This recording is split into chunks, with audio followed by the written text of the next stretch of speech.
Donos da bola desta sexta-feira muito especial, porque estamos recebendo aqui nos estúdios da Band o presidente do Internacional, Alessandro Barcelos, que eu já vou de cara cumprimentar e começar o nosso bate-bola aqui com ele. Presidente Barcelos, muito obrigado pela sua presença aqui conosco. Boa tarde, é um prazer estar aqui conversando com vocês, com o torcedor colorado, poder falar um pouco do Inter, do momento, né, e do futuro também. O senhor sabe que esse programa aqui é muito leve, né? A gente não fala do jornalismo esportivo com acidez. Aqui é tudo tranquilo, né, presidente? Então, a minha primeira pergunta, ela vem da enquete interativa. Que eles é que prepararam lá, presidente. Eu nem sei qual é, surpresa para mim, inclusive. Vamos ver. Paulo Pires, Pedro Oliveira. Qual é o campeonato do Internacional? A gente está falando, obviamente, do Campeonato Brasileiro. É de disputa do título, vaga no G4, vaga no G6, de vaga na Sul-Americana ou apenas escapar do rebaixamento? Presidente, qual é a sua alternativa? Nós vamos no lugar mais longe possível, olhando jogo a jogo.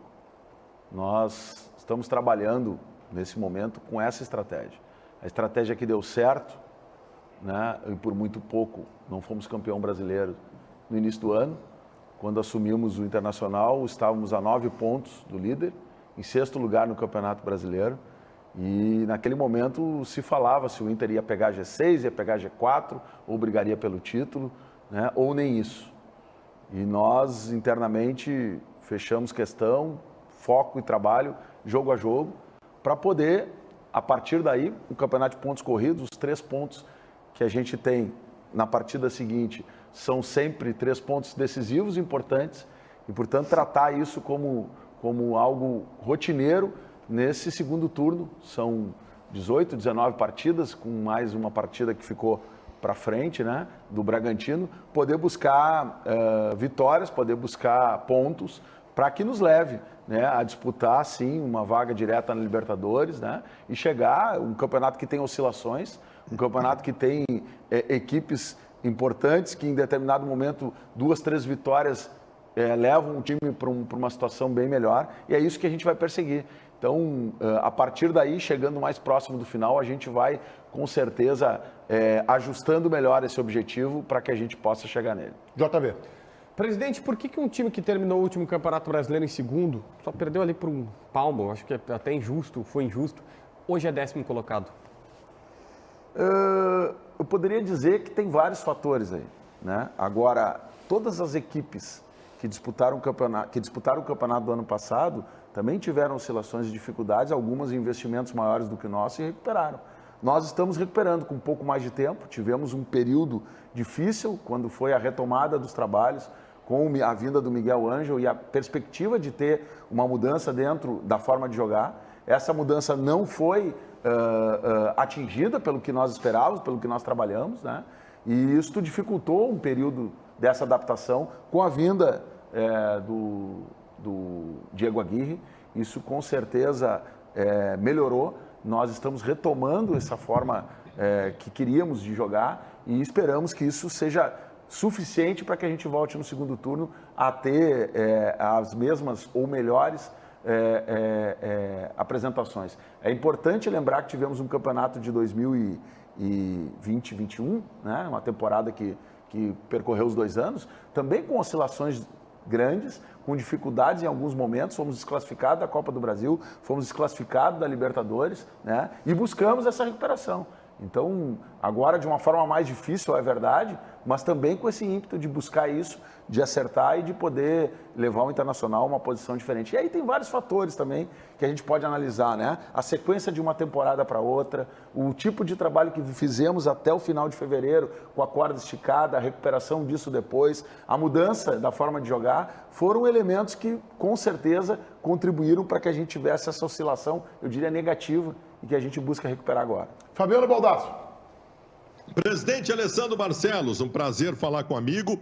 E a minha pergunta, eu quero primeiro contextualizar. Eu lembro dos primeiros momentos, presidente, em que se cogitou aumentar de 2 para 3 anos o mandato do presidente. A principal argumentação era a seguinte: olha, com 2 anos é muito difícil, porque nos 6 primeiros meses, tu está tentando implementar a tua forma de trabalhar e nos 6 últimos meses, tu já está em processo eleitoral. Sobra muito tempo, efetivamente, para gerir o clube. Muito bem. Agora são 3 anos. E esses 6 primeiros meses de dificuldades do Alessandro Barcelos nesse começo de gestão. E aí eu chego no ponto que eu quero chegar.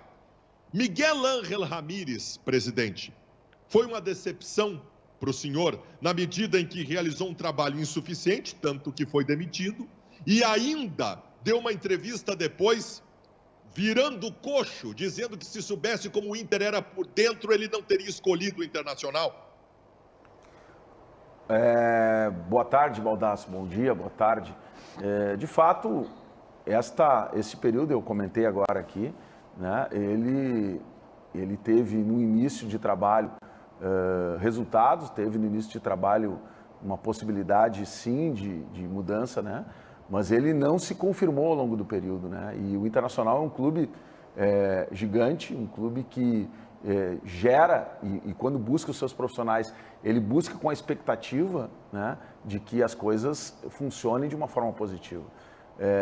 O Miguel, na época contratado, era um treinador que era requisitado pelos grandes clubes do país, um treinador que vinha de um trabalho importante, e um treinador que tinha atributos e características que encaixavam, né, que se encaixavam com aquilo que a gente tinha defendido em um processo eleitoral. Era um treinador inquestionável do ponto de vista interno do clube, inclusive pelas duas chapas que disputavam a eleição naquele momento. Infelizmente, o que a gente viu, e é isso eu acho que é fundamental o torcedor compreender, é que a gente não tinha perspectivas, né, de que esse trabalho pudesse ter consequências não só a curto prazo, mas a médio e longo prazo. E foi ali que a gente determinou a saída do Miguel, né? Independente do resultado. Eu digo isso e quero dar um contra-exemplo ao que eu estou falando, né? A semana que antecedeu o jogo contra o Flamengo, nós acompanhamos diuturnamente os treinos do Internacional. E aquilo que nos dá confiança no trabalho que está sendo realizado é exatamente ver uma semana de treinos, enxergar a preparação para a partida, o desenho, o que se quer fazer, e vai ao Maracanã e enxerga aquilo sendo executado. Isso dá uma confiança ao dirigente que, independente do resultado, você vê que tem perspectiva de futuro, tem perspectiva de entendimento, tem perspectiva de relação entre o grupo, jogadores e a comissão técnica. E isso, infelizmente, a gente percebeu que em vários momentos não estava tendo esta percepção. E, portanto, como dirigente, como responsável, nós temos que corrigir aquilo que a gente acha que não está correto. E isto não tem nenhum demérito em admitir que fizemos isso e que corrigimos, né? E que queremos agora, evidentemente, daqui para frente, trabalhar muito para que esse tipo de relação e de perspectiva aconteça. Sem isso, perde a razão de um clube em ter profissionais que não estão adaptados ou que não se adaptaram. Enquanto a entrevista do Miguel, as falas do Miguel, é um direito dele falar isso. Agora, mostra também uma desconexão ainda grande, não só com o Internacional, mas com o futebol brasileiro, quando ele elege apenas 2 times como times, né, que teriam algum projeto, descartando aí grandes equipes do futebol brasileiro, entre elas o Internacional, que tem sim projeto, e que seus projetos não são feitos de uma pessoa, e sim de concepções, de ideias, né, e que a gente pretende implementar, mesmo com percalços que possam acontecer durante essa caminhada. Wagner Martins. Presidente, se o senhor viu em uma semana que o trabalho daria resultado no jogo contra o Flamengo, o senhor não acha que demorou para tomar essa atitude, analisando o trabalho do Miguel Ramírez? É uma avaliação que o senhor faz que poderia ter sido mais rápida essa saída do Miguel Ramírez, porque parece que estava todo mundo vendo, e eu desconfio que até o senhor estava vendo, mas o senhor estava como um escudo para ele, né? Para o Miguel, segurando ele. O senhor não acha que demorou demais para fazer essa troca? E qual é o projeto do Inter? Vaguinho, é importante a tua pergunta, porque a gente, na questão do Miguel, é diferente da questão do Aguirre, em termos de adaptação, forma de jogar. Não tinha esta adaptação e não conhecia sequer os clubes brasileiros. Então, a forma como a gente tratou isso e ancorou esse trabalho, ela é diferente. Ela precisou um pouco mais de tempo e, de fato, no início, nós vimos ali um avanço no que diz respeito, por exemplo, e eu quero usar isso como exemplo aqui para o torcedor, a saída de bola, né? O Internacional utiliza hoje em alguns momentos, movimentações, se pararem para perceber, dos seus volantes e dos seus zagueiros, que são ainda resquícios positivos de uma saída de bola que tem que ter qualidade no futebol e que mudou a regra, que a bola sai dentro da área, que os times às vezes marcam alto. Então, isso também tinha como característica positiva. O que nós não conseguimos evoluir foi na transição, em fazer a nossa posse de bola ser produtiva, né? E isto a gente teve uma paciência, né, e uma condição que, infelizmente, a gente não viu progredir e a gente resolveu fazer essa mudança.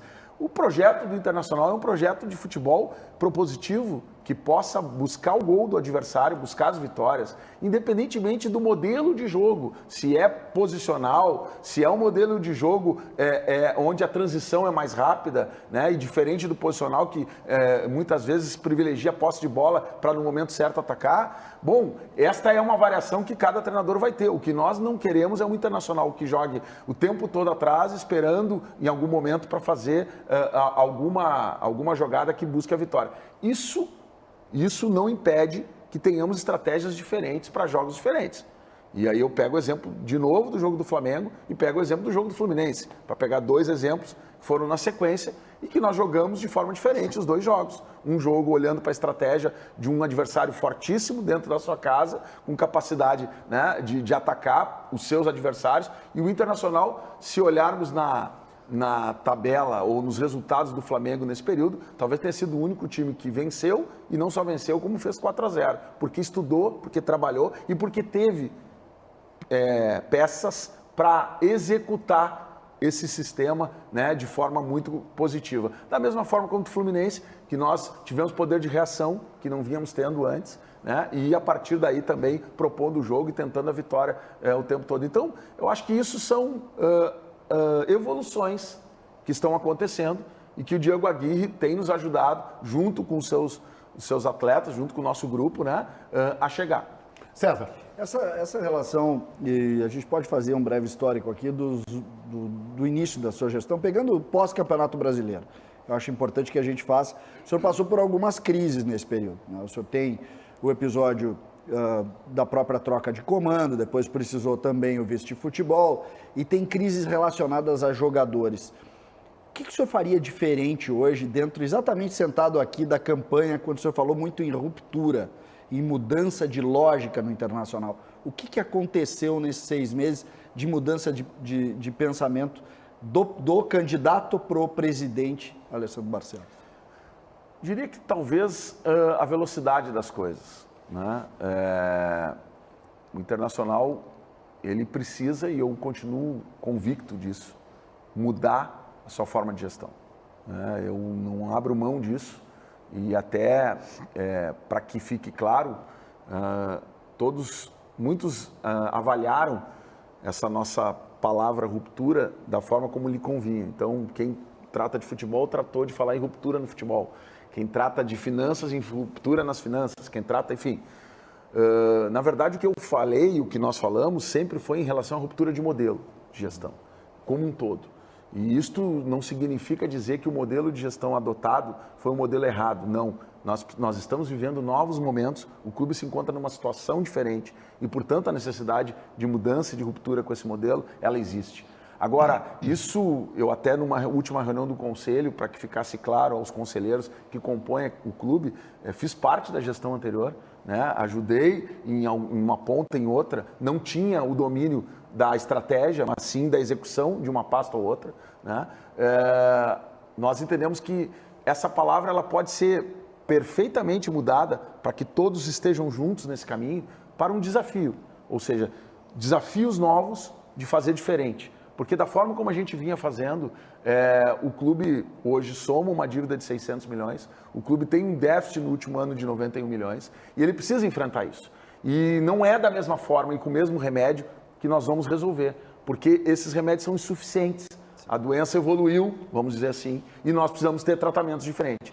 Esse é o sentido da ruptura e é isso que eu acho que a gente tem que manter firme como propósito. Agora, se tu me perguntas, como me perguntasse o que faria diferente, talvez a forma de transição disso, o Internacional precise, como outros clubes, de mais tempo para que essas coisas comecem a ganhar mais espaço interno, mais a cabeça do torcedor, mais o espírito coletivo de quem faz futebol, de compreender que isso não é para fugir de algum problema agora, isso é para olhar para a solução do futuro. Só para não deixar passar, o senhor está mudando a palavra ruptura? Está tirando ela do dicionário? Não, eu estou adaptando ela a uma nova realidade, né? Ruptura com o modelo e desafios para o futuro. Central Band do Esporte, tua pergunta, Tiger Junk. Presidente, boa tarde.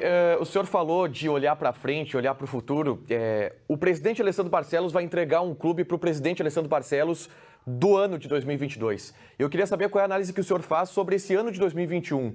O Inter da transição 2021 para 2022 vai ser o Inter melhor do que o da transição de 2020 para 2021 e por quê? Nós estamos trabalhando para isso, né, Thay? Nós estamos trabalhando para, a cada ano, performar melhor e poder, no final do mandato, que foi aqui até comentado por vocês aqui sobre os 3 anos, poder, no final do 3º ano, entregar o clube numa situação dentro e fora de campo melhor, né? Esse é o propósito, esse é o trabalho.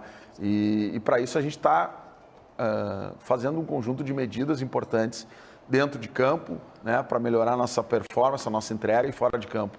Agora, é importante sempre deixar para aqueles que acabam tratando sempre do presente, não olhando o contexto, né? O Internacional está há muito tempo sem ganhar um título nacional, há muito tempo sem ganhar um título de expressão e nós precisamos retomar isso. E isso não se retoma do dia para a noite. Isso se retoma com trabalho, isso se retoma com dedicação daqueles que estão lá, com profissionalismo, né, para que a gente possa virar essa chave e voltar a conquistar títulos importantes e expressivos. Já vamos para mais uma rodada de perguntas ao presidente do Internacional, Alessandro Barcelos. Vamos